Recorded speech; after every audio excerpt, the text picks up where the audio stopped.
झारखंड को वैक्सीन के 2.5 लाख से कुछ अधिक डोज उपलब्ध करा दिए गए हैं और रांची से ये डोज अलग अलग जिलों को आवंटित कर दिया गया है। हम धनबाद का सीधे रुख करते हैं। हमारे सहयोगी दिलीप वैक्सीन सेंटर पर मौजूद हैं और उनसे जानेंगे कि वहां वैक्सीनेशन एक बार फिर गति पकड़ रही है, क्या स्थिति है वहां वैक्सीनेशन को लेकर। तो सीधे रुख करते हैं दिलीप का, वैक्सीन सेंटर का आंखों देखा हाल सीधे दिलीप हमारे सहयोगी बताएंगे और हम जानेंगे कि वैक्सीन उपलब्ध होने के बाद किस तरह से वैक्सीनेशन ड्राइव को गति मिल रही है। जी दिलीप। देखिए, बिल्कुल गति मिल रही है। हालांकि 2 दिन वैक्सीन नहीं रहने के कारण 2 दिन टीकाकरण का अभियान ठप था और आज फिर से शुरुआत हुई है। आज 21,900 लोगों का लक्ष्य रखा गया है टीकाकरण अभियान से जोड़ने का और जिले में 55 केंद्र बनाए गए हैं। इस वक्त हम धनबाद के रेड क्रॉस सोसाइटी के केंद्र पे हैं। ये वही केंद्र है जब 3 दिन पहले वैक्सीनेशन को लेकर के अंदर में जब टीकाकरण अभियान चल रहा था तो काफ़ी हंगामा हुई थी, भगदड़ की स्थिति बन गई थी। लेकिन आज भी कुछ ऐसी स्थिति यहाँ पे दिख रही है क्योंकि अंदर जाना मना है लोगों को। वही लोग जाएंगे जिनका रजिस्ट्रेशन चेक होगा और जिनकी बारी आएगी, क्योंकि 30 लॉट के तहत यहाँ पे टीकाकरण अभियान चलाया जा रहा है। और आज जो इस केंद्र पे 320 लोगों को टीकाकरण से जोड़ा जाएगा। तो ये स्थिति यहाँ पे बनी हुई है। सुबह से लोग यहाँ पे अपनी बारी का इंतजार कर रहे हैं, लेकिन टीका का जो स्टॉक होता है या टीकाकरण का जो अभियान शुरू हो गया और इसमें जो केंद्र पे जो निर्धारित किए जाते हैं कि आज 200 लोगों को ही टीका पड़ेगा, 320 लोगों को ही टीका पड़ेगा, तो इससे लोगों को निराशा होती है क्योंकि अमूमन रेड क्रॉस सोसाइटी शहर के बीचों बीच में है। यहाँ पे आज 320 लोगों के टीकाकरण अभियान से जोड़ा जाएगा, लेकिन 500 से ज़्यादा लोग यहाँ पे पहुंचे हुए हैं। और यही वजह है कि भीड़ देखिए आप, कितनी लंबी भीड़ यहाँ पे। और सबसे बड़ी बात जो कहा जाता है कोरोना संक्रमण को लेकर के कि आपको सोशल डिस्टेंसिंग का पालन करना है, मास्क पहनना है और दूरी बना करके रखना है, लेकिन यहाँ टीकाकरण अभियान में ऐसा कुछ दिखता नहीं क्योंकि ये रेड क्रॉस सोसाइटी की भी यहाँ पे लापरवाही कर सकते हैं, पुलिस बल की भी लापरवाही कर सकते हैं, जिला प्रशासन की भी लापरवाही कर सकते हैं, क्योंकि जो लोगों की लापरवाही भी कह सकते हैं दिलीप कि वो गाइडलाइंस का पालन नहीं कर रहे हैं। हमारे सहयोगी शाहनवाज भी जुड़े हुए हैं। एक बार राजधानी का रुख कर लेते हैं और फिर आपके पास लौटेंगे दिलीप। वो भी एक वैक्सीन सेंटर पर खड़े हैं। अमूमन जहां कल तक स्थिति ये आ गई थी कि ताले न लटक जाएं, अब एक बार फिर लोगों की भीड़ नजर आ रही है। शाहनवाज, देखिए, जो तस्वीर मैं आपको दिखाने जा रहा हूं बहुत बड़ा प्रश्न चिन्ह है। ये तस्वीरें देख करके ये लगता है कि ये कोरोना से बचाने की तस्वीर है, ये कोरोना फैलाने की तस्वीर है। ये इस तरह से सोशल डिस्टेंसिंग की धज्जियां देखिए, बदन से बदन, सांसों में सांसें इस तरह से टकरा रही हैं। ये लोग वैक्सीन क्या लेंगे? अगर किसी एक को कोरोना होगा तो यहाँ पर पूरे 200 लोग कोरोना संक्रमित हो जाएंगे। जिस व्यक्ति ने कुछ कह रहे हैं आप, किसी प्रकार का कोई डेस्टिनेशन नहीं है, ना डेस्टिनेशन मतलब सोशल डिस्टेंस वो कुछ भी नहीं है। और आम पब्लिक देख लीजिए आपके सामने कैसे मेला सा लगा हुआ है। क्या होगा? कोरोना जो तीसरी लहर है वो वेलकम है। कोरोना की तीसरी लहर का वेलकम है। क्या लगता है आपको, कोरोना बुला रहे हैं? हाँ, ये कोरोना हम लोग बुला ही रहे हैं। ये तो जबरदस्ती, ये बुजुर्ग लोगों को 70 साल 71 साल वाले को लाइन लगा करके ये कोई मतलब है? वैक्सीन देने का कोई मतलब ही नहीं बनता। इस तरह से क्या कोरोना ही है? तो इससे आप देख सकते हैं ये इतनी सी जगह यहाँ पर नहीं है। इन लोगों को कब मिलेगी वैक्सीन, क्या मिलेगी नहीं मिलेगी, हो सकता है ना भी मिल पाए। इतनी भीड़ है यहाँ पर और इसको एक स्कूल से शिफ्ट करके यहाँ पर लाया गया है। ये पहले जगह जो सेंटर जहाँ जहाँ चल रहे थे वो बहुत अच्छे चल रहे थे। पता नहीं ये कौन सी व्यवस्था नई यहाँ सदर अस्पताल में लागू की गई है। आप देख सकते हैं 45 प्लस के लिए अलग लाइन, 18 से 44 के लिए अलग लाइन। आप देख सकते हैं ये सारी चीजें की गई हैं, लेकिन यहाँ पर धज्जियां उड़ रही हैं। ये सेंटर जो है जरूर कहीं न कहीं से आउटबस्ट करेगा।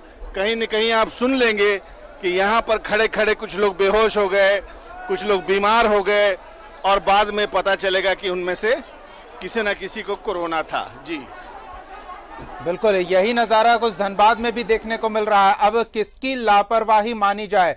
दिलीप, प्रशासन की ओर से इस रेड क्रॉस सेंटर पर कोई ऐसा फ्लैक्स, कोई ऐसा पोस्टर नहीं लगाया गया है कि लोगों को किस तरह से व्यवहार करना है इसकी जानकारी हो?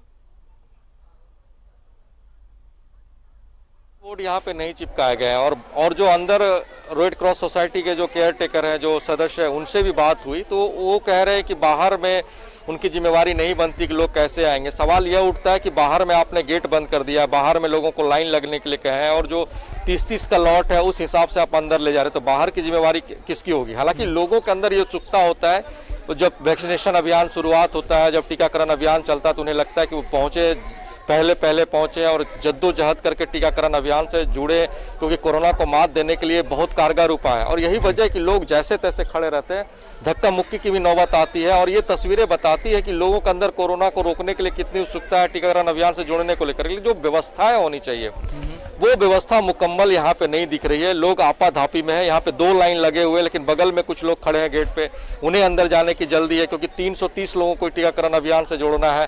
और ऐसे में सवाल उठता है कि 100 लोगों को टीकाकरण अंदर में मिल चुका है, जो अभी खबरें आ रही है 200 लोग और उस अभियान से जुड़ेंगे। लेकिन इस भीड़ में वो 200 लोग कौन होंगे, ये देखने वाली बात हुई। लेकिन काफी जद्दोजहद, ऐसे में जो पुलिसकर्मी को भी यहाँ तैनात किया गया, वो कैंपस के अंदर है, उनसे सवाल भी किए गए, लेकिन एक बार वो बाहर निकल के लोगों को समझाने की कोशिश नहीं कर रहे हैं, लोगों को जागरूक करने की कोशिश नहीं कर रहे हैं। लोग जितने बेपरवाह है, उससे ज्यादा लापरवाह और बेपरवाह कहेंगे जो टीकाकरण अभियान से जो जुड़े हुए लोग हैं, जो केंद्र पे लोग हैं, जो पुलिस बल केंद्र पे तैनात, इन्हें भी समझाने की जरूरत है लोगों को कि आप कोरोना को मात देने के लिए यहाँ पे आए, लेकिन जिस तरह से यहाँ पे भीड़ लगा रहे हैं, कोरोना को मात कैसे देंगे, ये सवाल खड़ा हो रहा है। जी बिल्कुल, शहनवाज का एक बार फिर रुख कर लेते हैं। शहनवाज, सेंटर पर मौजूद एक व्यक्ति ने बहुत ही खतरनाक टिप्पणी की कि तीसरी लहर का वेलकम है और हालात उसी ओर इशारा कर रहे हैं, तो क्या जगह का अभाव है या व्यवस्था का दोष है? जगह का कोई अभाव नहीं है। अब तक ये व्यवस्था चल रही थी, जिस जगह चल रही थी वहाँ इस तरह की स्थिति नहीं थी। आराम से 2-2 फीट 4-4 फीट लोग आराम से डिस्टेंसिंग में चल रहे थे। कहीं ऐसी तस्वीर हमने आपको दिखाई क्या? बताइए, हम तो रोज़ आपको तस्वीरें दिखाते हैं जी।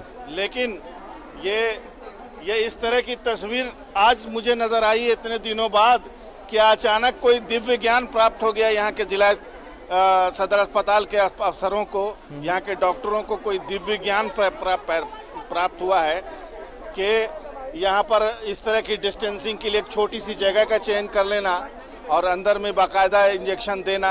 हम ये देख भी नहीं पा रहे हैं कि कहाँ पर ये इंजेक्शन पड़ रहा है जी। तो ये पहले जाके पेपर वेरिफिकेशन कराइए, फिर जा कर के अंदर ये व्यवस्था कराइए। तो फौरन इसको रोकना चाहिए। यहाँ से फौरन सेंटर को, ऐसे भी सदर अस्पताल में बहुत भीड़ रहती है, यहाँ पर इलाज के लिए इनको व्यवस्था रखने दीजिए। और बाकी जो सेंटर्स हैं आसपास के स्कूलों में जहाँ चल रहे थे जी, वो बहुत अच्छे चल रहे थे, चलाए जा रहे थे और उनकी निगरानी प्रॉपर होनी चाहिए। और ये तस्वीरें तो बाकायदा FIR हो जाना चाहिए अधिकारियों पर कि आखिर किसकी इजाज़त से इस तरह की कोरोना को वेलकम करने का पूरा प्लान, अब पूरा प्रस्ताव तैयार करके रखा हुआ सदर अस्पताल के लोगों ने। अगर इस तरह की हरकत हो रही है तो फिर यकीन मानिए कि पूरी की पूरी जो मौत का तांडव हमने देखा है 1.5-2 महीने पहले, वो फिर से एक बार उसके लिए तैयारी कर लीजिए। और इसके बारे में अब कोई शंका नहीं है कि ये अधिकारी और ये डॉक्टर्स ये ही खुद परेशानी में डालते हैं आम जनता को। थोड़ा जनता भी दोषी है कि जब इन लोगों को इंजेक्शन लेना था तब ये आराम से घर में बैठे हुए थे, और जब इंजेक्शन की वैक्सीन की क्राइसिस हुई है तब इनको एहसास हुआ और तब इस तरह की लाइन और धक्का पेल और धींगा मुश्ती हो रही है जी। चलिए शहनवाज, हम चाहेंगे कि आप अधिकारियों के संज्ञान में व्यक्तिगत तौर पर यह मामला लाएं, उनकी प्रतिक्रिया लें और उसे भी हम दिखाएंगे। जाहिर तौर पर इस बड़ी लापरवाही पर कार्रवाई की जानी चाहिए। फिलहाल इन ताज़ा तस्वीरों के लिए बहुत बहुत धन्यवाद। दिलीप, आपका भी धन्यवाद। तो वैक्सीन सेंटर पर जो लोगों की भीड़ उमड़ रही है वो चिंता बढ़ा रही है।